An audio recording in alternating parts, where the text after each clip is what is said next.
In the winter of 1927, the SS Kamloops vanished on Lake Superior's icy waters. Her crew was never seen again, but divers whisper of a lone figure in the cold, still depths, preserved by the lake's eternal chill. Welcome to the Sunken Ledger. Here, we chart the ocean's darkest tales of lost souls, cursed ships, and ancient legends. Tonight, we sail into the icy waters of Lake Superior to uncover the unsolved mystery of the SS Kamloops. The Kamloops was a workhorse of the Great Lakes, a small but sturdy freighter, launched in 1924 in Collingwood, Ontario. She was built for these inland seas, where storms could rise in an instant and winter's fury could turn water to iron.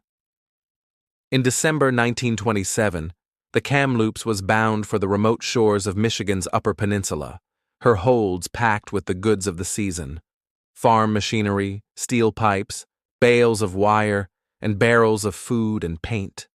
On board were 22 souls, men who had spent their lives on these waters, men who knew the lake's shifting moods. The weather was harsh, even by Lake Superior standards.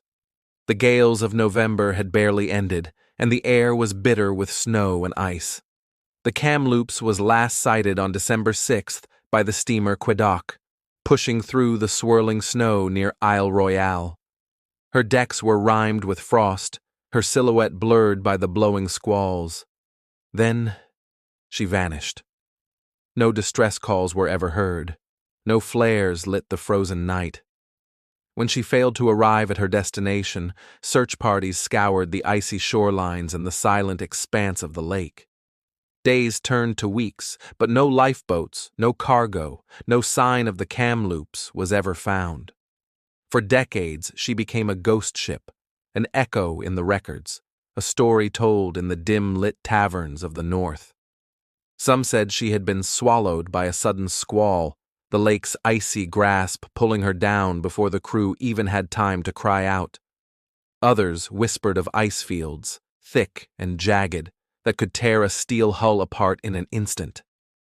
Then, in the summer of 1977, divers finally found her. She lay deep in the dark, 270 feet below the surface near Isle Royale, perfectly preserved by the lake's cold embrace. Her iron hull rested on her side, still strong after half a century of silence. Inside her holds, cargo was stacked as if waiting for the dawn that would never come. Crates of machinery, barrels sealed tight, a glimpse of a world frozen in time.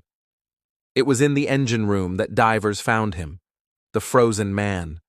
A lone crewman, his body encased in the ice-cold water, perfectly preserved as if he had only just fallen asleep. His eyes were closed, his hands folded across his chest, a watchful ghost in the silent corridors of steel. For divers, he is both guardian and warning, a reminder of the lake's merciless power and the secrets it keeps. Even today, those who descend into the Kamloops speak of an eerie stillness, of a feeling that they are not alone in the darkness. The frozen man waits in the shadows, a sentinel in the deep. The exact fate of the Kamloops remains a mystery. Some believe she was caught in a downburst, a sudden fury of wind and wave that tore her from the surface. Others think she was driven onto hidden shoals, her hull breached in the darkness, slipping beneath the ice-streaked waves before a single soul could escape. Above her grave, the lake still roars in winter storms, and the winds whisper in the pines that line the lonely shores. For the families of the lost, the Kamloops is more than a shipwreck. It is a wound that never truly heals, a memory that flickers like a lantern's light in the fog. In the depths of Lake Superior, the Kamloops sleeps, her decks draped in silt and silence. The frozen man keeps his vigil, and the water's cold embrace holds its secrets tight. The lake remembers, and the Kamloops remains, a testament to the thin line between life and oblivion. Thank you for listening to The Sunken Ledger. Subscribe for more true tales from the depths.